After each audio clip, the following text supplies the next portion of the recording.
Welcome to the Clean Library Podcast, where content meets conscience. We believe there are millions of you readers out there desperately searching for a better way to find clean content. Each episode, we will introduce you to a new author of clean books, giving you, your family, and your friends clean options. Hello, my name is Marcus Williams. Welcome to the Clean Library Podcast. Today we have special guest Garrett. At the age of 17, Garrett escaped from a nomadic Scientology splinter cult. Since then, he's worked as a teacher, a firefighter, a barbecue restaurant manager, a cowboy theater actor, a DJ, a bellman, a concierge, a rock crusher, and as a rubber vulcanizing engineer, among many others. He's traveled all over the world, speaks 4 languages, and teaches groups large and small about overcoming trauma, the creative process, and the power of belief. He also writes under the pen name Jerry Ironspear. Welcome, Jared. Thank you so much for being on the show today. I'm glad to be here, Marcus. Yeah. So this is the point where I usually read the Two Truths and a Lie, but today you're going to because tell them Jared to me. Is ill-prepared sometimes. No problem. So if you want to go ahead and give us your 2 truths and a lie, I'm going to make some notes so that I can think about them as we go. And then, unfortunately, some of my two truths and a lie are revealed whether or not they're lies or truths through the bio. So that's fun. But I will say a couple of other things here. So, okay. You don't want me to tell you which are truths, or do you want me to tell you which are lies? Sorry. Okay, good. Nope, don't tell me right now. At the end of the episode, I'll guess. I won a primetime game show in the last 5 years. I worked for one of the biggest companies in the world for 3 years. And one time, I drove from Seattle, Washington to Orem, Utah in 9 hours. Wow. Okay. So I've got you won a primetime game show in the last 5 years. 2, you worked for the biggest company on the planet for 3 years. And 4, you drove from Seattle to Orem in 9 hours. That's right. Okay.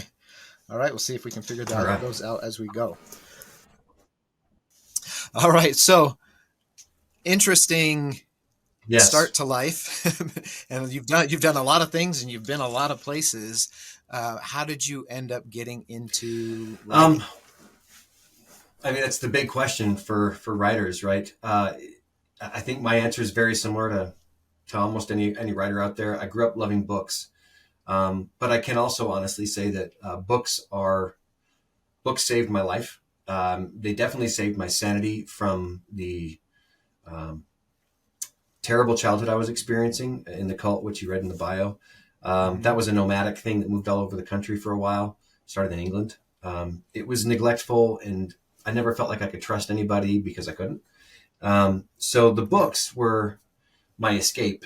For starters, I could just go someplace out of sight and read for literally days at a time, and not have to deal with anybody. But then something funny happened. I also found that the books started to show me not only how I could build a world, build a life, and a storyline for my own life that I would prefer, but they also showed me that I had the power to do that. I mean, I've never really tried to formally count how many books I read, but I did once read almost every single book in the Oaklawn branch of the Dallas Public Library between the ages of 11 and 16. I'm including espionage, romance, fantasy, science fiction, comic books, some reference books even too. I learned a lot about the JFK assassination. So that, I think it just became natural for me to, because stories about heroes, people who get everything beat out of them and beaten down. Since I read those stories, I wanted to tell those stories, and it's never. I tried once to quit writing. It went very, very poorly for my mental health. So I also write for my mental health, but I got into writing because I wanted to tell stories that people could stand up and cheer about. That's awesome. So, is it kind of a constant theme throughout your books that overcoming big odds, hero Yeah, journey type absolutely. theme? Through my science fiction, fantasy, through my contemporary fiction, there is an obvious, clear theme of a young person who must stick it to the man. I mean, this is chip on the shoulder, Mhm. Jared, his whole life. So, I mean, there's a whole series of books that are very autobiographical, but absolutely overcome the bad authority that's clearly bad. There's no ambiguity about the evil of that needs to be taken down. And I mean, my heroes also get really beaten up in physically, emotionally, mentally. Um, I have them deal with mental health issues, which I think is appropriate for today's world. But they never give up, Mhm. and they will keep going, and they always win, always. Yeah. Yeah. So, have you gotten feedback from readers regarding the hard topics that you kind of address in your Um, books? that's an interesting question. Sort of indirectly, I guess, through reviews. I mean, Yeah. I wrote a memoir and I had several people read that and give me a large amount of feedback, which told me it wasn't very good. So I had to write it again. So that was good. But for those novels, yeah, there's reviews that people talk about how like there's this one review that came out of nowhere many years ago, about 5 or 6 years ago, of my first book, Beyond the Cabin, which is solid 90% autobiographical, true, about a young Yeah. man who's been born into a cult and is trying to get out. He doesn't know anybody he can trust, so he's fighting to get out, fighting to find his own footing. Um, I had a review come in that said, "This is a beautiful, bittersweet thing. Handles very challenging subjects and shows very difficult scenes, but still is uplifting." And that's like perfect for me. I love that. A friend who's also a writer, Josie Kilpack, she writes cozy mysteries among many other things and Regency romance. She said, "You can't forget this book. You put it down, but you'll never forget it." Which is that's all I want. I just Yeah. want people to love it and be able to change their lives, maybe a little out of it. I mean, the character really goes through the worst. So I hope that the hope that he finds and the strength that he finds can be an inspiration to people too. So,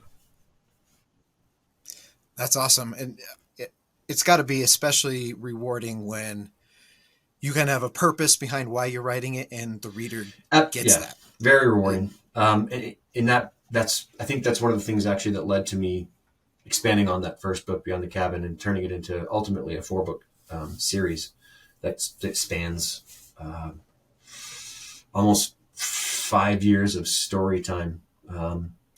It's the idea that well, my story didn't end when I ended it in the book. There was still a lot more for me to figure yeah. out. What if I told the rest of the story of fish out of water that I experienced, and then realizing later in life that I had substantial things that I needed to work on for myself? How can I depict Yeah. that in an entertaining, fictional way, but still true to life, and also with romance?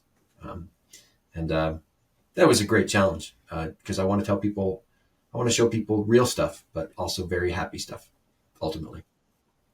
Yeah. And it's, I think the best lessons are learned when the person doesn't know they're being taught a Yeah, I lesson, agree. Um, you know? especially when reading. I know that my best lessons that I've learned in life, I wasn't wanting to learn a lesson at the time. So yeah, Right. Right.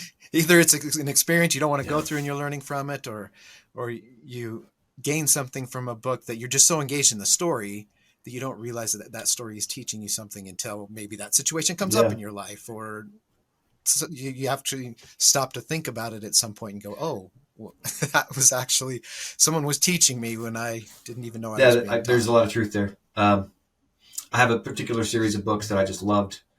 It's called the Icewind Dale trilogy. It's in the Forgotten Realms world of that Dungeons and Dragons TSR used to run.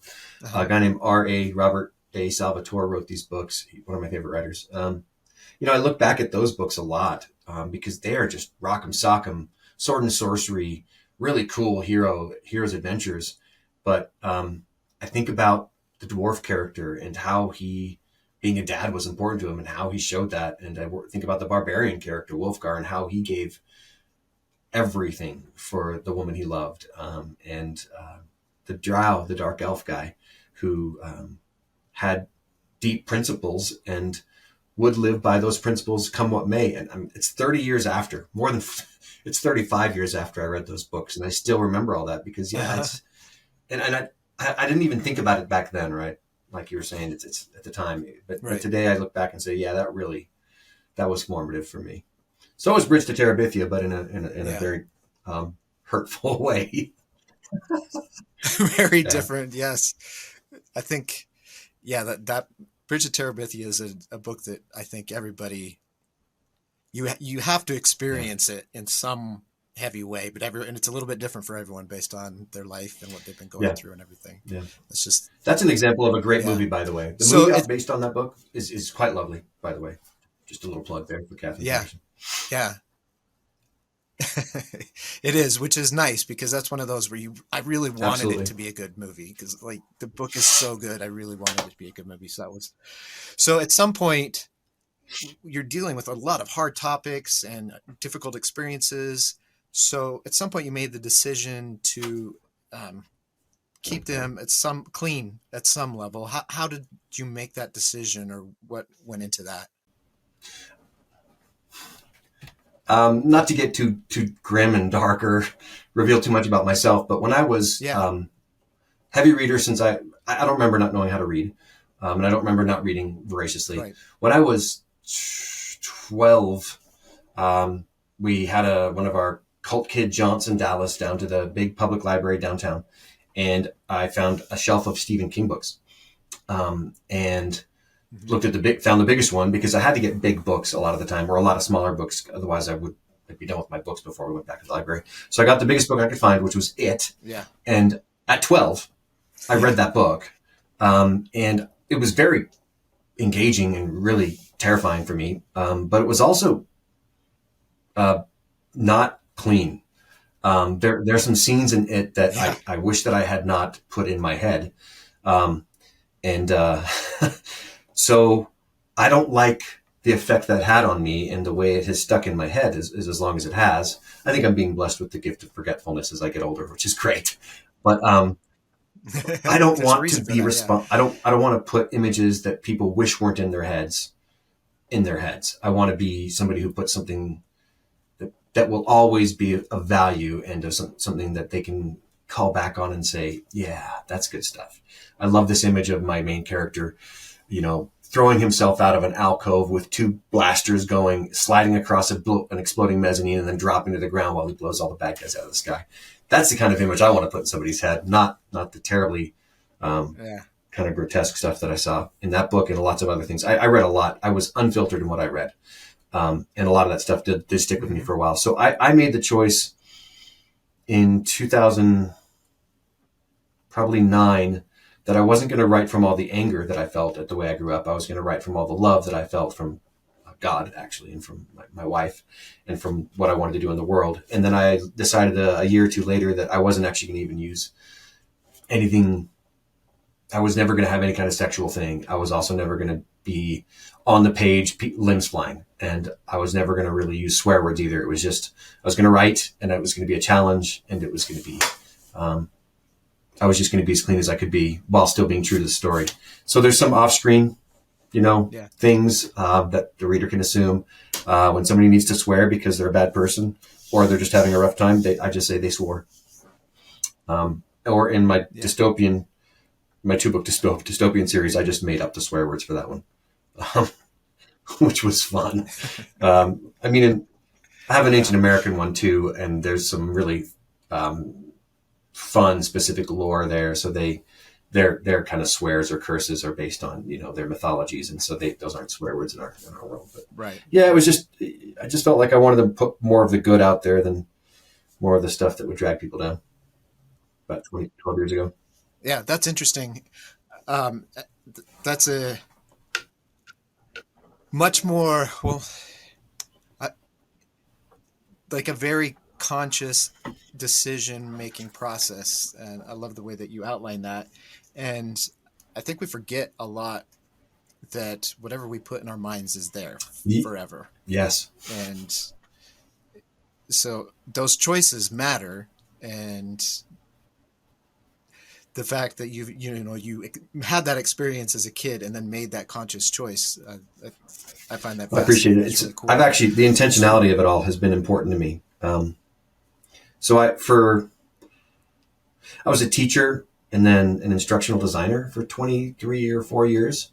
And part of that was learning learner psychology, which led me, and I already had a bit of a fascination with the brain, but that led me to a fascination with just psychology and the brain. So I've read a lot of books about psychology, and what you said, what goes into our brain stays there. That's just simply a fact. It's just there. We are responsible for what we put into other people's brains and also what we let into our brain. And we can be much more proactive and intentional about what inputs we let in our brain and how we process those inputs. That's a pet topic for me that I just absolutely adore. So I will stop there though. No, I think it's a very interesting topic. And it's always been relevant. I think it's even more relevant today just because you've got kids who have access to so much more. They don't have to wait for their parents to take them to the library to find books. They have access to all the information.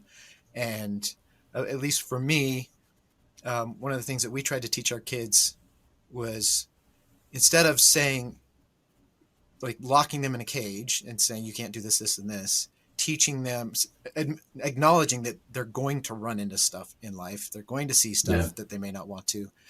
What to do when they run into it, how to handle that, how to deal with it, how to process the decision making rather than trying to keep them away from it, because it's just inevitable. I think that's great. That playing the long game, enabling with tools and a toolbox, even, or several toolboxes.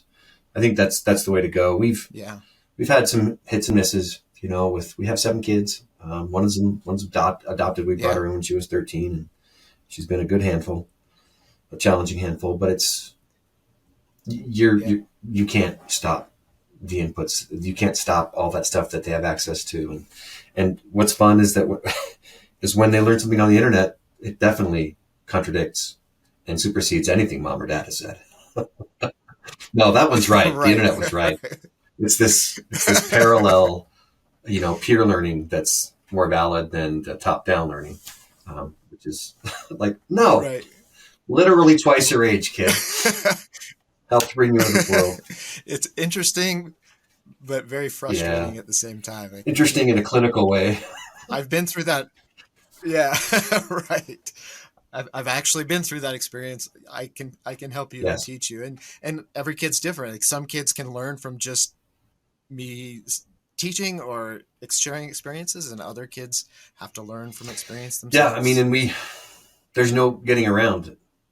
We have to learn through personal experience. That's what we're here for. Yeah, learn through personal experience. Period. Exactly. So I mean, I like the way you were saying that about helping them say kind of process their decision making and how they would do that. I think that's important. Good point. Yeah. So how does your idea creative process work from your inkling to when you actually get it down on a page? It's interesting because it's actually becoming more standard now that I've been doing this for a while. But for a while it was just, that's an interesting idea. Cool. And if it stuck with me for a couple of weeks or a month or two, I would start writing it down, and I'd make some notes on it, and maybe not outlining necessarily, but write kind of what I think characters in the world would be. And if it stuck around long enough to get written down, that was an idea I was going to write. If it didn't stick with me, then it was a forgettable idea. These days, I don't take any chances. If I have an idea, I just write it down. It goes on my document. I have a file on my computer. I have stuff in Google Docs. I write it down because I do not want to. I'm getting old, or I'm going to say old, or it's hard to lose a great idea. So, but it still has to be, hey, that's an interesting idea. Maybe it's a word of dialogue or a sentence of dialogue, or maybe it's just some situation. But I write it down, and then from writing it down to writing a book, I have very rarely had an idea for a book, started writing the idea for it, and then written the whole thing within a month or two. Mm-hmm. I've done that once now. I'm in the middle of doing it for the second time intentionally. But for my science fiction, my fantasy, my other contemporary fiction, it's all, I had to chew on it for a while. And chewing on it that's an important part of writing, the pre-writing of thinking about it and letting it sit in your head. I have a whole series that I've been working on in my head for 10 years. And I want to write it because it's right there. But there's so many other things I have to write. So I keep writing down, and any idea that comes about it, I write it down. But I haven't been able to develop it at all. So, but I had that again I wrote a novel 7 years ago after it was in my head for 3 or 4 years with no notes at all. And that was quite an interesting experience to start kind of compiling what was in my head on the paper. And boy, that was rough the first time through. It was pretty ugly, but it's good. I think I've done. There's been one time where an idea came to me, and I within a month wrote that book, and it was on a road trip, and it was just the driving through New Mexico and looking at the landscape is like the story started coming to me while I'm driving, and then I just had to write it. But usually I'm kind of the same way, where I just have that idea in my head that I just kind of work on, and I'm not an outliner myself, so it's usually just something I just kind of chew on for a while until it formulates. And sometimes it's when I'm out working in the garden, right. Sometimes it's in the shower. Actually, that reminds me, my book. So I have this 2-book dystopian post-apocalyptic sort of book series called Beat and Push. Beat came to me when I was running. I watched Rocky Balboa when it came out in 2006. Rocky's very important to me. It changed my life. I started running. So I ran all the time, and I was running in the winter, and my chest was like trying to claw me to death or something. And I thought, wait a minute, my heart's going like crazy. Yeah. What if my heart exploded? And then 10 minutes later, that idea kept going. It's like, well, what if there was some sort of neuro or biotoxin that made your heart go fast and kill you? What if it could only hit you if your heart rate's at 140?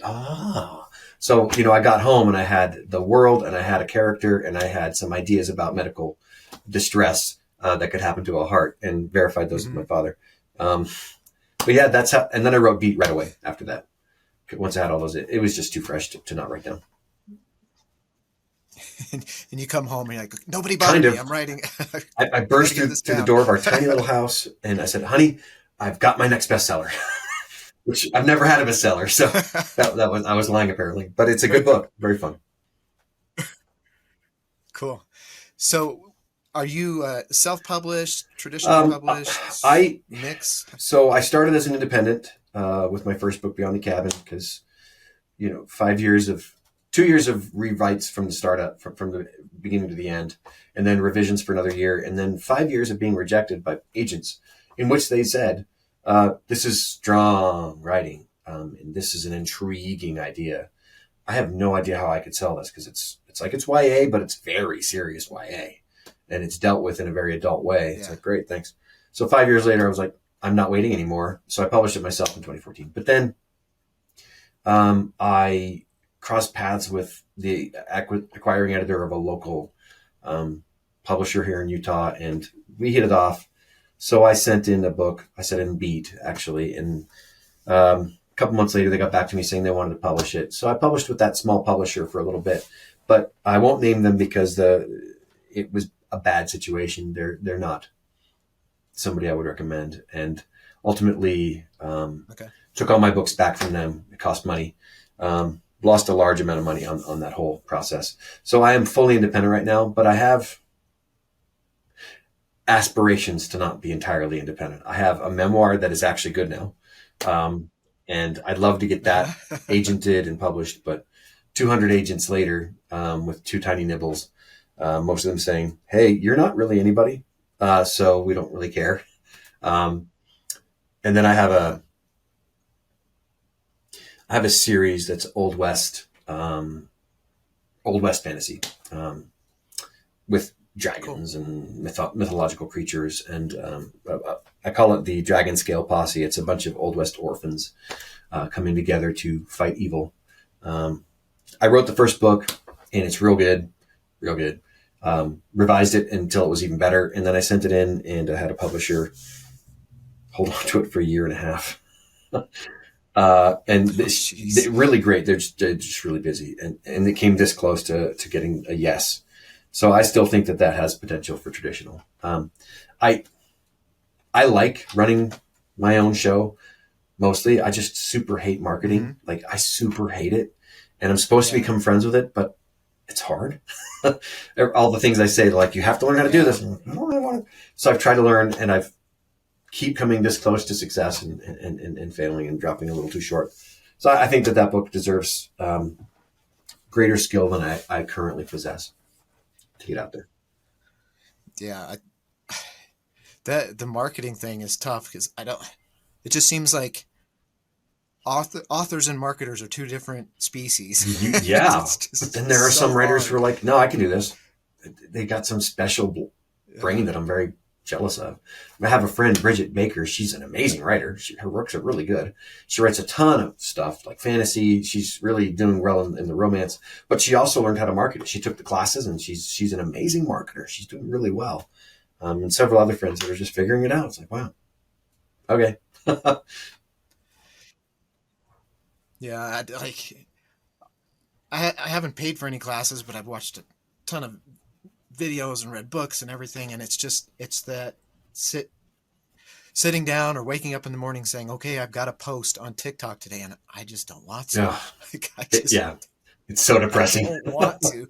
But it's the thing is, you have to find something that you do want to do on those platforms, because the lack of desire to Right. be there is going to come through. And I deleted my TikTok account twice already, because it's like this is just murdering me. But I finally figured something out that I want to do. That is, I don't know if it's going to go anywhere, but I'm going to just read the first 45 seconds of each chapter of my one series and post that on TikTok and see what happens. Yeah, See what happens. Yeah, yeah, and sometimes I'm like, okay, I'll just post about just random stuff I'm doing, life stuff rather than book stuff, and then I think, and then you start telling yourself, well, who right. cares about that? Like, who cares what you're doing? But people do. Like you're the biggest influencers are just posting inane That is the stuff correct word. about their life. Hmm. People like that. Yeah, but it's convincing myself that anyone else cares. Yeah, and I It's the mean the hard part. algorithm also being very convincing that nobody cares sometimes. I have, Yeah, it sounds like you've got some kids in their teens at least. I have, my youngest is 13, my oldest is 24. I've got a couple of kids who are very aware of how the algorithm, favors these people or those people. And um, my yeah, daughter, who did some streaming because she was a big time video gamer for a while, she did really well. My daughter's absolutely beautiful. Like she is beautiful.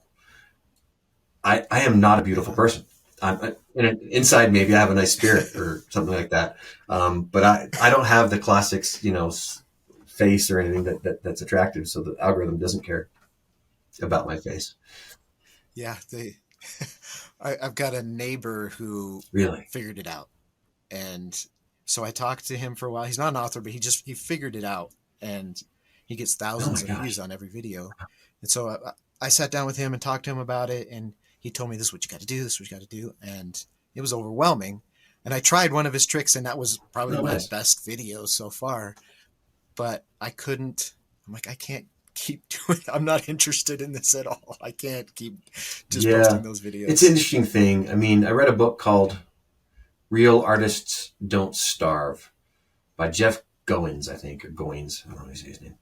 And it's a really good book. One of the things he stressed was become friends with the marketing aspect, but also have a patron. It's like, thank you. Have a patron. I mean, how do you have a patron? But it turns out today's patron is TikTok and Instagram, book. you know, and figuring out a way to do your art in a way that you like doing your art on those platforms is actually how you get the patrons going, apparently, for today's world. Plus, it's freer. It's free-ish, I think. Facebook ads are not free. They add up so fast. So fast. I came this close to breaking a profit my last try. Like, just within shouting distance. It was too bad. Anyway, I'll figure it out. Yeah. Yeah, it's no longer just the Medici's just paying you to create. Exactly. Art. I mean, Michelangelo, that guy knew how to find patrons like crazy. Alberto Canova, he was an amazing sculptor. He had his patrons. Michelangelo was filthy rich because he found good patrons that wanted him to do his work. Yeah. So do you think, talking about algorithms and everything, do you think being a clean author hurts your chances? Or helps? I think ultimately it will help. It's because clean is not the most mainstream thing. It probably hurts it right now. But you know, with persistence is supposed to pay off, right? Eventually. And I have adopted a philosophy on this whole thing, and it's basically purposeful consistency. And sometimes I call it purposeful discipline. It's not just discipline for discipline's sake. It's, I have a purpose, so I'm going to be consistent in this area, and I'm going to be disciplined in this area. And it's based on the fact that humans we're called persistent predators. We can run longer than any other creature on this earth. We can run down any creature on this earth because we can just run forever. I personally cannot run forever, but I am biologically built to be able to run forever. But you're not going to run that down if you do stop. So I'm just going to not stop now, even though I've stopped before. I'm done stopping. So because of that, I think that it will ultimately become an advantage, especially in this wonderful thing that we're seeing in the world where I don't think the pendulum is swinging back from smut and filth and grotesque to clean and wholesome. But I think that the market of people who want that wholesome, that clean, that stuff that isn't going to imprint itself on you in a bad way. There's that market's growing. You can see it with Angel Studios. And you know, the way their stuff is doing really well. The Chosen is getting big, you know? So I think that there's a growing market there, and people will find my stuff eventually. I have to keep telling myself that, but I also believe it. I believe it'll happen eventually. Right. Yeah. And Angel Studios was a great example, just through their studio, but also their dry bar comedy, and that has really taken off. And you can see it also in movies. If you look in the past couple of years, which movies have done really well, which have been surprise hits, that I think you're right. I think there is, you can call it a silent majority or whatever you want to call it, but I think there are people that have made the decision.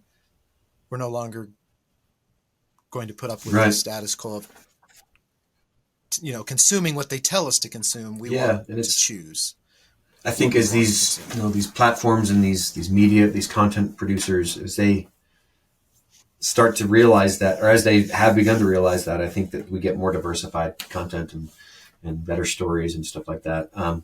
But for me, I think it's a part of it is I need to find the right outlet for this stuff.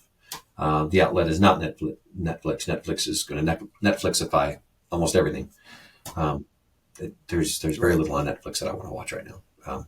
And most of it's Bollywood movies, actually, which are magnificent, by the way. Oh, Bollywood. You want clean and uplifting. They barely even kiss on screen in those movies. They're so good. And the dance numbers are just electric. Anyway, I think we just have to keep pushing and keep finding outlets and platforms for what we're doing. I'm on Twitter, which sometimes is a mistake, honestly. You sometimes see a tweet that gets quote tweeted and grabbed by clean and wholesome type writers like me who don't write smut, where somebody says, why aren't there people out there writing better books, cleaner books? And we're like, we're right here. Come on. They're just not looking very hard. And the algorithm doesn't like us very much, it seems like sometimes as well. Yeah. Well, and that's one of the problems that we've discussed a lot, and that I think it's one that needs to be solved, is that people are looking, people are creating, but that the connection between the two is Yeah. not happening. And you know, I've asked a lot of authors or readers, how do you find the clean content? And it's a work. Like they spend an hour reading reviews and going researching Yeah. before they choose a book. And that just, you can't have a viable marketplace where the consumer has to do their own market Yeah. research Yeah. People, I before they mean, make a choice. you learn about Amazon and putting your books up on Amazon. You're trying to make it as friction free to go from look at it to buy it as possible. You know, no clicking. It needs to be obvious pretty quickly that, no, this is a book I like, because you've got the right cover, you've got the right blurb, you've tagged it up in the right way or something. It's not easy, but you know, we're smart. I think a danger that a lot of people might fall into would be deciding that they should have a persecution complex. You know, that the world's out to get them, or the algorithm's out to get them. It might be, but we shouldn't care so much. We should just care about doing great stuff. Right. Yeah. It's not caring about it is not helpful. You get nowhere. I mean, I think Bill Burr. Yeah. He said something like, you could worry about something, but is that going to change the result? If it's going to change the result, worry about it and change the result. Otherwise, don't worry about it. You're not doing any good. Mm-hmm. Not a perfect quote, but pretty close. Yeah. Go ahead. Do the thing that matters and is actually going to help. And we heard from one author once who said, you know, the hard part is finding your tribe of readers, the people who like your stuff. But once you find them and they find you, then that connection is made and they'll read everything. So I think that's the challenge, is finding that tribe, and that might be shooting in the dark on Facebook or TikTok or wherever you're at until you find them. But when you do, that's when you've hit gold, and that's where you, that's your place. That's true. Where you reside. It's, every effort we can make to find those people, I think, is not wasted. Sometimes we try a road, and it's good to find out that road isn't going to work. Sometimes it takes too long to find out that it's not going to work. But this is actually why I do a lot of in-person things. I go to farmers markets now as often as I can, because for one thing, my neighbors should know that I'm a writer. But also, you know, just talking to people, it's word of mouth that sells books a lot of the time anyway, and end caps and Barnes and Noble. Right. But I'm not going to do what it takes to get in there. Right. But it's word of mouth, and I sell people on me, and I sell people on my books in person, and I do okay. So I think, again, bit by bit, it's supposed to build. That's what they say, at least. One of the things that I found, though, is that, so for example, my 4-book kid gets out of the cult and tries to figure out his life while dealing with PTSD and other abuse trauma. They're good, and there's elements that are totally mainstream, and you can see them all over the place in popular, you know, literature and content. But these are pretty different kinds of books. The POV is as deep as you can possibly get for this character, and then the other main character that shows up. And they're very serious, but also very funny at times. They're pretty unique books. Although anybody who reads them loves them, it's really hard to market them because they're not exactly mainstream. And so I'm actually at the point where I'm like, I'm not going to bother trying to market these right now. All the marketing is just passive at this point for all my other books that I'm writing intentionally to markets that I know exist in a way that the markets like, clean, wholesome stuff. So no more unique. Yeah. Have you, well, but once if you can catch them with the other stuff, they'll go back. I think so. In some cases, there's bleed over, but I'm also, I mean, it's going to be unique because it's me, and the way I write things, even mainstream stuff, is still me. But I know how to find the elements, and I've been doing this long enough. I've written 2 million plus words. I've published 2 million plus words at this point. So I think I can figure it out. Mm-hmm. So have you done audiobooks I actually do my own. I have this great mic, and it works pretty well. I actually finished building. So I used to do it in a box.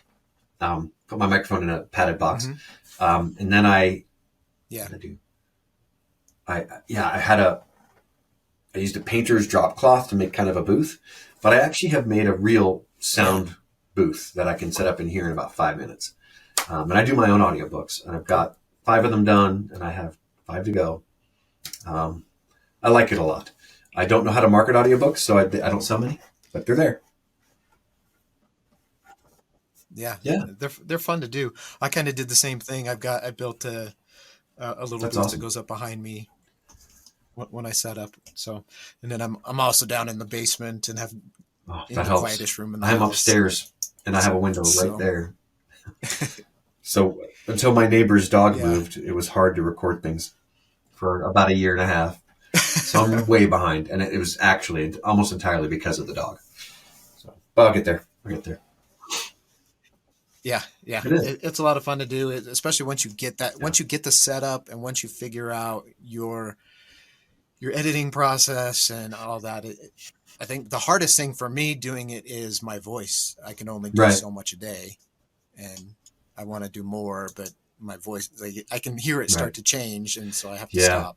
Lubrication the whole But time. But yeah, I think the longest yep, session of actual recording I've ever done was about 4 hours.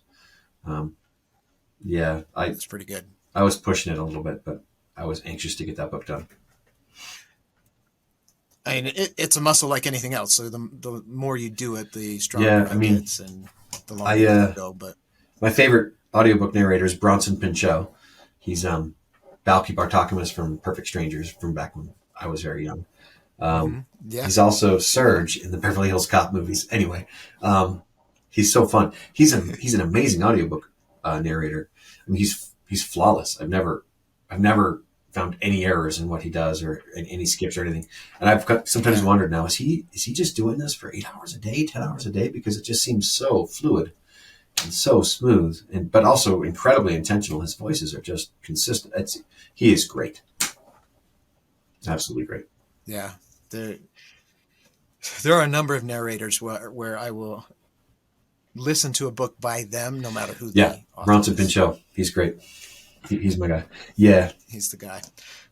Cool. Awesome. Well, we right. are about out of time, so I need to go back and I'm going to guess Okay. the true truth and a lie. So let's remind myself and others. The first is that you won a primetime game show in the last 5 years. Number two, you worked for one of the biggest companies in the world for 3 years, and number three, you drove from Seattle to Orem, Utah, in 9 hours. All right. Well, I've made the drive from Seattle to Orem actually a bunch of times, and 9 hours is impressive. That's that's flying, um, especially through Oregon. Freaking Oregon, man. Real snow. Oh, I do not like that state. Yeah, I do not like that state. that little corner of Oregon. There's always, as soon as you cross the border, And I there's never always get one gas other there. I will never get gas in Oregon. because you I can't pump get you my can't gas. pump your own. Nobody They touches my. pump it for So you. ridiculous. So, I mean, that's an impressive claim to make. But worked for the biggest company. Like I said, you've done a lot of different jobs. So I'm going to go with. I'm going to just go out on a limb. I'm kind of just shooting in the dark here. That you won a primetime game show is the That lie. is incorrect. I won a primetime game show about 3 years ago. Yeah. Oh, fun. So which The which one was drive. the lie? The fastest I did it was 10 hours between Seattle and Orem. And Okay. that was insane. That's probably not okay. Yeah, I was. But I was in a hurry. I had to No, get to work. Um, you have just admitted to a crime. I did. Statute Yeah, I of hope limitations so. is up. Don't come at me, bro. No, yeah, the game show was called The Hustler. It only lasted for 2 seasons, but it was on ABC, and it was hosted by Craig Ferguson. Craig Ferguson being that Mm-hmm. hilarious, crazy Scottish man who used to have a late night show. Yeah. He was so good at late night, and he's the voice of Dauber in How to Train Your Dragon series. Yeah, it was really fun. It was like Survivor meets Jeopardy. And I beat the living cannoli out of people. All the psychology study I did, man, it helped so much. It helps. I had to manipulate people. I actually had to act, lie, and manipulate, and I beat them all. And and people who watched the show were like, "How are they not guessing that it's him?" because the concept is basically there's 5 people in a room. They have to all agree on the answers to trivia questions. And every time they get an answer right, money goes in the bank. And then if they get it wrong, they don't get the money. But one of them is the hustler. They've been told all the answers already, and they have to try to help everybody get the right answer without people realizing that they're doing that. But the people are also getting clues about who the hustler is throughout the game as well. I was the hustler, and yeah, I apparently I'm real good at lying and manipulating people. Because at the end, I totally just, they should have caught me on what I did at the end, but they did not, because I had them so snowed. I would, say go find it and watch it online, but I don't think you can. Unfortunately, it's unfortunate. But it was fun. That was an amazing experience. I'm tied with a former spy for biggest win. Yeah. It was Nice. Great. That's awesome. All right. Well, thank you so much for being on the show. I had a great time. This was a great conversation. I really enjoyed it. So thank you so much for being here with us. And for all of you listeners out there, please subscribe and share and help get the word out about Clean Authors and about the podcast. And we can help get this content to more people. So thank you so much. And we'll catch you next time on the Clean Library Podcast.